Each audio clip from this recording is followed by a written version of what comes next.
Hello guys, welcome back to What's This Weapon? This bit's straightforward. Bit like our suppressed Swedish K from the other day. Everything is normal in the back. The party, as it were, is in the front. So this is completely normal. M3 Grease Gun, made by Guide Lamp. Serial number in the 300,000 range. This is the gun that came into the collection with this bizarre attachment. So it's significant in that respect, but it's unmodified otherwise. In fact, perhaps surprisingly, it's completely unmodified. I'll explain what I mean by that once I've just briefly explained what this is. Some of you will have guessed it already. It is, in fact, a Knock-Off Krummlauf. Probably the best way to describe it. Doesn't have a formal name, partly because it was, spoiler alert, never adopted. Not much of a spoiler, I think you'd have heard of it if it had been. Not only is it a knockoff of the Krummlauf, it's a knockoff of the original version of the Krummlauf, which was a curved U-shaped gutter. And it is inevitably going to get pointed at the camera, just so you know. So it's not entirely cut away. We do have a cylindrical, very heavy section of steel here. We even have the spec of steel if anyone's interested from a report. From here on, obviously, it's cut away, forming a quite deep U-shaped channel. Probably to relieve a bit of gas pressure. There was a problem that was discovered with the Krummlauf.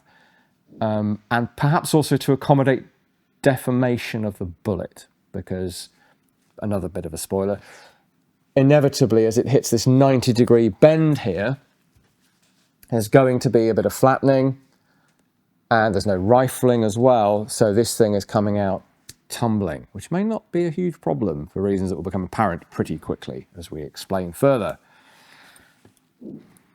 So, I mentioned this surprisingly being unmodified. What normally happens with a curved barrel, I say normally like it's a common thing, but all of the Krummlauf iterations, I think, all the ones that survive certainly, and the infantry version of this, because there was an infantry version of this, testing began in 1945, by the way, so the Americans and the Brits and others have got their hands on the Krummlauf, and they're exploiting it, as they would say today, to see if they can adapt it for use in 1945. So there was an infantry 30-degree bend version. We may not be able to show you a picture of that. I think the only pictures I found are in the two excellent books, which we will give you the details for in the description. Very little details on this, but the details you can find are mostly in there and a bit in our archive, and possibly in one of the American archives, if anybody knows more. But I think those authors, Michael Heidler and Frank Iannamico, would have discovered it if there was more. Anyway, so there is a 30-degree infantry version, bit like the Krummlauf, but they never seem to have fitted a sight to that. The big deal about the Krummlauf is you have a reflecting sight, so you can see where the muzzle is pointing. There's a photo of a soldier testing or demonstrating, I suppose, the 30-degree grease gun, and looks like he's sighting down the gun, but that's pretty pointless because his barrel is sticking around the corner facing in the opposite, well, not the opposite, but a sideways direction. So he's posing for the camera. Not much of an upgrade over just holding it around the corner and blind firing it, to be honest with you. Probably why that version never went anywhere. This version is for armoured fighting vehicles, just like the Vorsatz P for Panzer, or PZ sometimes, Krummlauf. This is the full-on version, so you can shoot at literal right angles. And it is therefore for mounting in the hull or the turret of a tank. This bracket here is an adapter for the so-called standard, and it's described as both M22 and T22. I'm guessing because it was experimental at the time and becoming an issue item, not sure. We don't do tanks here. Periscope mount. So we have this, the report we have references a sketch, and it really is like the proverbial napkin sketch of something very close to this, but it doesn't have this great big nut here. It does mostly have this barrel design, and it shows a periscope mount thing attached to this bracket, or to a version of this bracket. It's meant to stick up vertically out of... So this was tested for the loader's position and the commander's position. Now, before we get into this, I'll take this off and show you how it attaches. There is an earlier version. So well, I say there is an earlier version. We believe this is from 1951, and I have a report I'll refer to in a moment on that phase of testing. Seems to have been resurrected for the Korean War, or in anticipation of war. The original version was tested in 1945 on an M4 tank. It's not specified where on the tank it was fitted, just that it was tested. It was found to be insufficiently robust, and the sighting arrangements were found to be inadequate. So the reason I'm speculating that this is the later version is the sketch we have is much closer to this version, which seems to be providing for a proper periscope sight. And there's also a description of a so-called infinity sight, which is interesting. I'll read that to you in case it makes any sense to you. It's kind of fascinating, even if it doesn't. So it's described as a small circular sight composed of laminated sections of Polaroid glass to reflect light in coloured concentric circles. This is in a bracket at the base of the deflector and projects over the lower window of the periscope. Let me just show you the bracket. So it mounts, well, something mounts to the side here. There's a threaded hole through this plate, which is welded on with a significant gap here. So this is clearly for fitting that periscope mount, which presumably also mounts into the vehicle itself. And I'll show you the weld on the other side. So that's an L-shaped thick steel bracket that is welded on top of the flattened off section of this auxiliary barrel. And there are 4 lugs welded onto this as well, which clearly do something in terms of fitting it into the vehicle, but I cannot visualize what. If anyone would like to sketch this up, that would be interesting. Something I haven't mentioned, the yellow paint.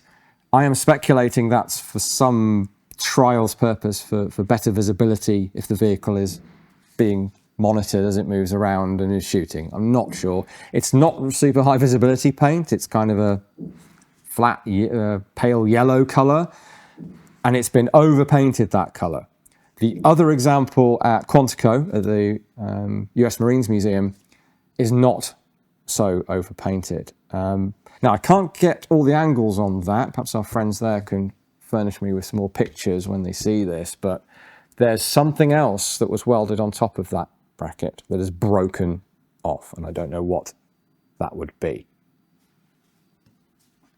The other feature on this auxiliary barrel is this loop here with the chain,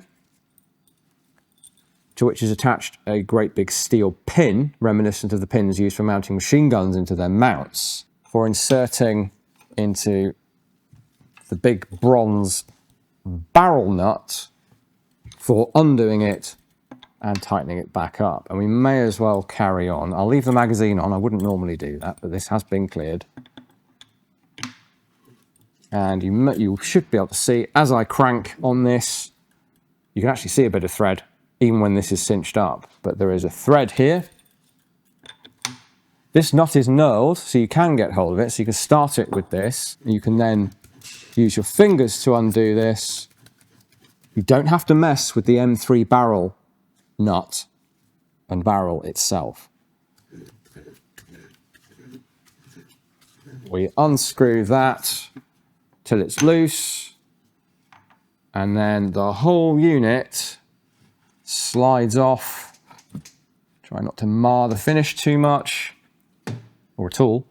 And you can see that the threaded section is slotted, so that when this screws down over it, it clamps down nice and tight on the barrel. So multiple slots in there. So those bits of steel that are left behind are flexing to effect a tight joint. So that is your attachment. So this truly is a bit of plumbing, essentially.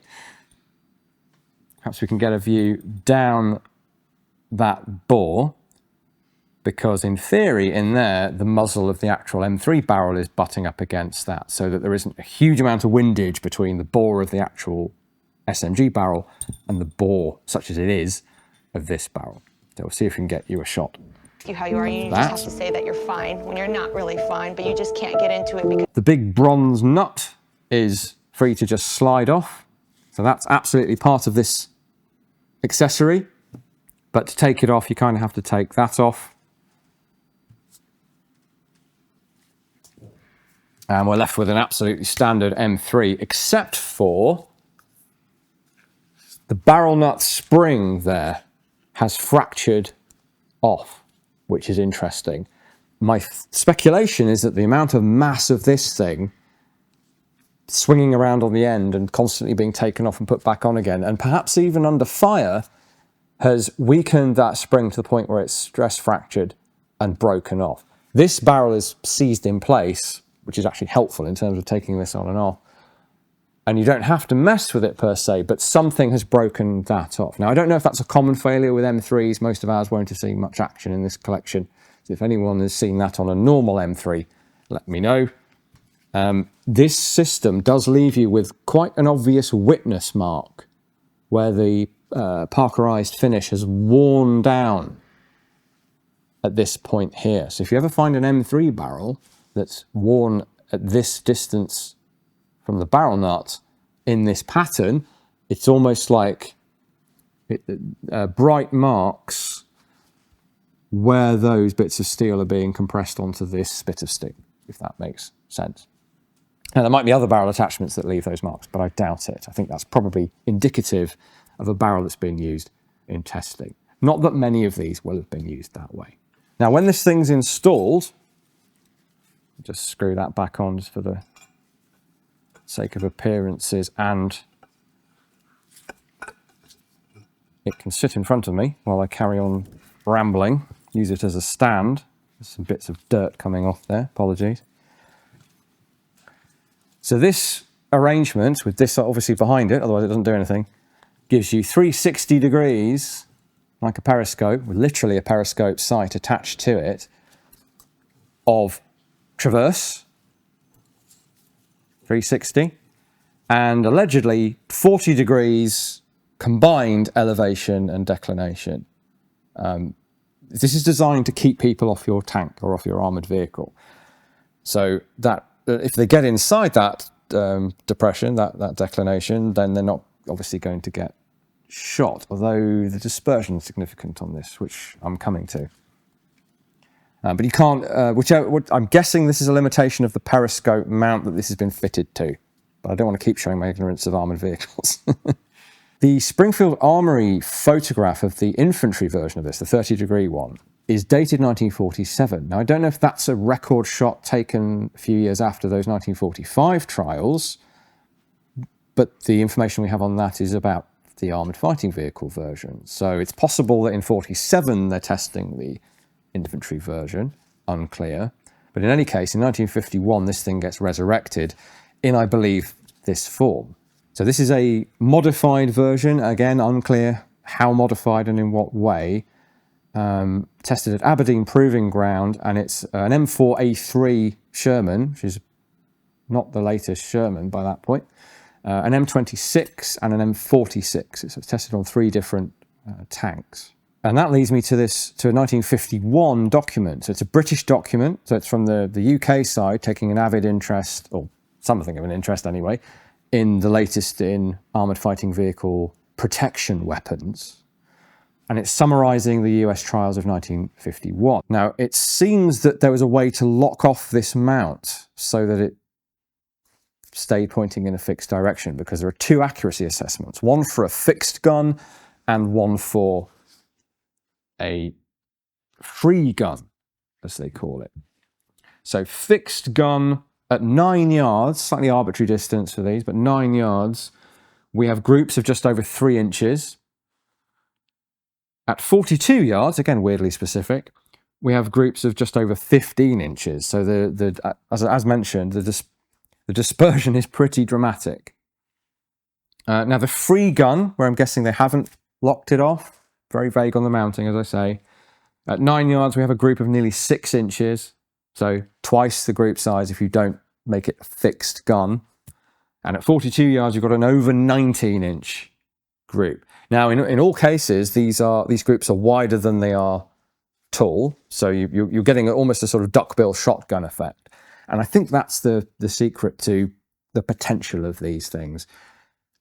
We have trials results on the Krummlauf P, the Vorsac P, with similar shotgun spread effects. Now that was a pointed, a Spitzer type bullet that was distorting and fragmenting as it came out of their steeply curved barrel, creating this kind of shrapnel effect, which they were pretty happy with as okay for keeping people away from tanks at pretty close range. I think there's a reason why the maximum range here is 42 yards for the American testing. And similar results here, except that the bullets are, of course, 45 ACP bullets. They're not so prone to bending and fragmentation.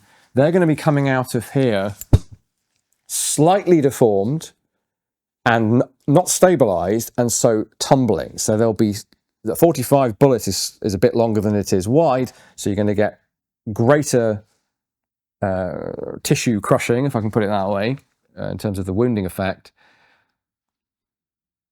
from this than from a normal M3, at the cost of accuracy, at the cost of velocity as well. It will scrub some velocity off. But again, at 40, 50 yards, it doesn't really matter. So this is partly, I think, why they're happy with just the curved gutter. They don't need the enhanced accuracy out to maybe 300 meters of the, in theory, of the some of the Krummlauf versions. They're just worried about putting bullets that way in a bit of a cloud. Now, the rate of fire on the Grease gun isn't huge, 600-ish rounds per minute, but a steady chug of tumbling 45 ACP pistol bullets will definitely ruin somebody's day.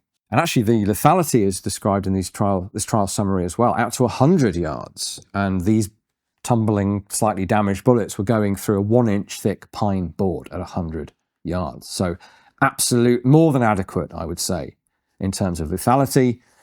And accuracy was literally described as adequate as well. So pretty good result. And their conclusion was, and I quote, "The device provides the most practical and flexible form of anti-personnel protection for tanks yet tested by AFF," that's Army Field Forces, board number 2, and has adequate accuracy, as mentioned. And they recommended that until such time as vehicles could be provided with an adequate machine gun cupola mount for the commander, that the commander and the loader should receive this kit fitted into their portion of their vehicle, with the caveat that more work was needed. Now, they don't, in the summary, they don't itemize what the issues were. They wanted to carry on finessing, as it were, but they did order this 500 batch. No evidence, sadly, on whether any of those were actually made. Actual examples of this, I only know of 2. I don't know of any surviving infantry versions. It seems like something else happened to make this go away. That may well have been a development on the armoured vehicle side with a proper cupola mount for commanders. I guess the loader just had to deal with it. Or maybe there's some other solution that came up. Or maybe there was a bit more testing and somebody changed their mind. But this was going in a very positive, strong direction. And it just kind of fades away, which is kind of interesting. So the Krummlauf was dead and buried for perhaps obvious reasons. The American take on this didn't go anywhere. There is a fairly hilarious droopy Papisha 41 out there, images of, that I haven't seen in person, where the whole thing is just bent from, I think, 1945-ish as well. The shooting round corners thing would have to wait a number of decades for the Israelis to reintroduce the idea with the CornerShot system, which is maybe the only actual shooting round corner system to corner the market, if you'll forgive me for saying that. It's a very niche market, but that's the only product I'm aware of that actually allows you to shoot around corners rather than see round corners. There are all, you can even get a bracket mirror for your AR-15 or whatever to see where your gun is as you place it around the corner. Not ideal. There's a vague link between the modern day CornerShot system, which is, by the way, a pistol mounted to the front of a pivoting chassis with a video camera.